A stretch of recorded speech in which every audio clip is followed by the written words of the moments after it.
صدر رجب Tayyip Erdogan اور روسی صدر ولادیمیر پوٹن کل پیر کے روز سوچی میں ہونے والی ملاقات کے دوران بحیرہ اسود کے ذریعے یوکرینی اناج کی ترسیل کے معاہدے پر بات چیت کریں گے۔ صدر ایردوان کے خارجہ پالیسی کے چیف مشیر عاقف سگاتے کلیچ کا کہنا ہے کہ سربراہی اجلاس میں ترکی ماسکو کو اس معاہدے کا دوبارہ حصہ بننے پر آمادہ کرنے کی کوشش کرے گا۔ انہوں نے ایک انٹرویو میں مزید بتایا کہ صدر ایردوان اس مقصد میں کامیابی کے لیے پر امید ہیں، کیونکہ یوکرینی اناج کی ترسیل میں رکاوٹ کا اثر پوری دنیا پر پڑتا ہے۔ تہران۔ ایران میں 2 خاتون صحافیوں کو سازش اور گٹھ جوڑ کے الزام میں تقریباً 1 ماہ قید کی سزا دی گئی ہے۔ مقامی میڈیا کے مطابق نگین بغیری اور الناز محمدی کو 3 سال کی سزا سنائی گئی، جس میں سے انہیں 1 ماہ قید میں گزارنا ہے، جبکہ باقی عرصے میں انہیں پیشہ ورانہ اخلاقی تربیت حاصل کرنا ہوگی۔ اس کے علاوہ انہیں 5 سال تک ملک چھوڑنے کی اجازت نہیں ہوگی۔ الناز محمدی کی بہن گزشتہ برس ستمبر سے جیل میں ہیں۔ انہوں نے 22 سالہ ایرانی کرد خاتون مہسا امینی کے جنازے کے بارے میں رپورٹنگ کی تھی، جس کی پولیس کے زیر حراست موت ہوئی تھی۔ رائٹس گروپس کے مطابق مہسا امینی کی برسی سے قبل تہران حکومت نے کئی کارکنوں کو گرفتار کرنا شروع کر دیا ہے۔ بخارسٹ۔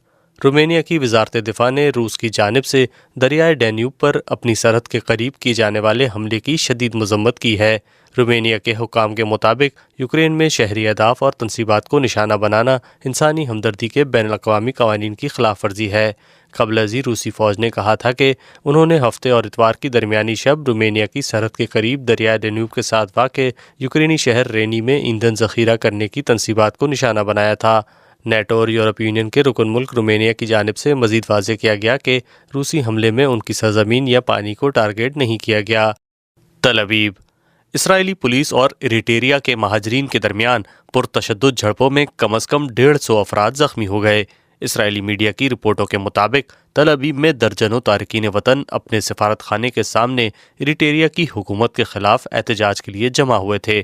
بعد ازاں اسرائیلی قانون نافذ کرنے والے اداروں نے انہیں منتشر کرنے کے لیے کارروائی شروع کر دی۔ اس دوران 30 پولیس اہلکار بھی زخمی ہو گئے۔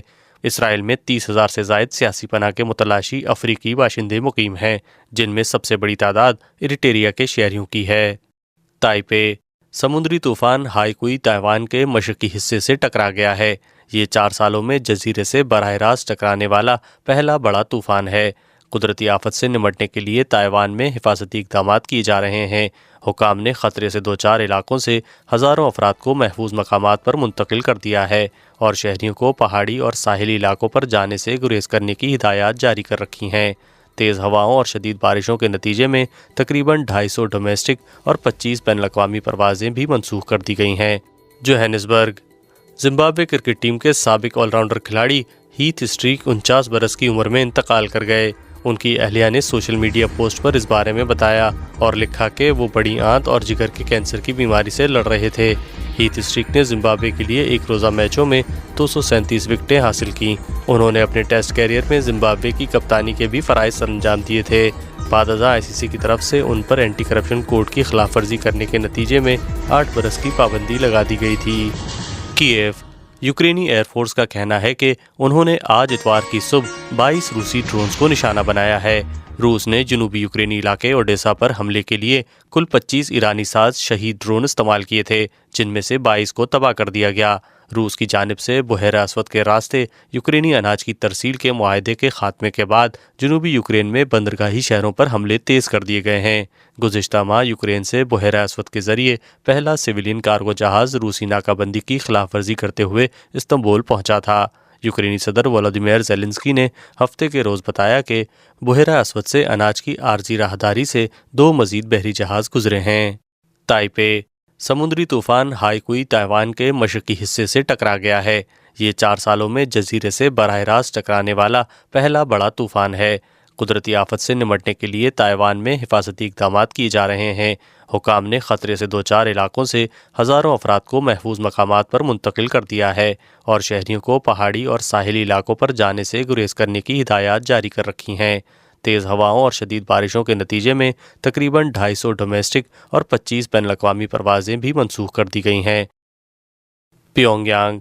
شمالی کوریا نے ٹیکٹیکل جوہری حملہ کرنے کی فرضی مشقیں کی ہیں۔ شمالی کوریا کی سرکاری نیوز ایجنسی کے مطابق سیمولیٹڈ ایکسرسائز کا مقصد طاقت کا مظاہرہ کرنا اور دشمن کو جوہری جنگ چھڑنے کی صورت میں تیار رہنے کا عندیہ دینا ہے۔ مشق کے دوران ملک کے مغربی ساحل سے 2 طویل فاصلے تک مار کرنے والے میزائلوں سے منسلک فرضی ایٹمی وار ہیڈز کا تجربہ کیا گیا۔ جنوبی کوریا کے جوائنٹ چیف آف اسٹاف نے ہفتے کے روز تصدیق کی ہے کہ بحیرہ زرد کی طرف غیر متعینہ تعداد میں کروز میزائل داغے گئے ہیں۔ یہ مشقیں ایسے وقت ہوئی ہیں جب سیول اور واشنگٹن کی مشترکہ فوجی مشقیں ختم ہوئی ہیں۔ ڈکار گبون کے فوجی رہنما برائس اولیکوئی نگویما کا کہنا ہے کہ ملکی اداروں کی تحلیل عارضی ہے اور عسکری قیادت اداروں کو مزید جمہوری اور بین الاقوامی معیار کے مطابق بنانے کے لیے تنظیم نو پر کام کر رہی ہے۔ اولیکوئی فوجی بغاوت کے بعد پیر کو عبوری صدر کے طور پر حلف اٹھانے والے ہیں۔ رواں ہفتے بدھ کو فوجی افسران نے صدر علی بونگو کو اس وقت گھر میں نظر بند کر دیا جب انہوں نے حالیہ انتخابات میں اپنے تیسرے دور حکومت کے لیے جیت کا اعلان کیا تھا۔ وسطی افریقی علاقائی بلاک ایکاس نے جمہوری نظام کی تیزی سے واپسی پر زور دیا ہے۔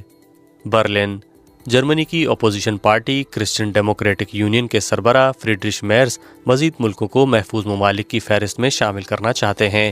اس کا مقصد ایسے ممالک سے آنے والے تارکین وطن افراد کی سیاسی پناہ کی درخواست مسترد ہونے کے بعد انہیں جلد سے جلد ملک بدر کرنا ہے۔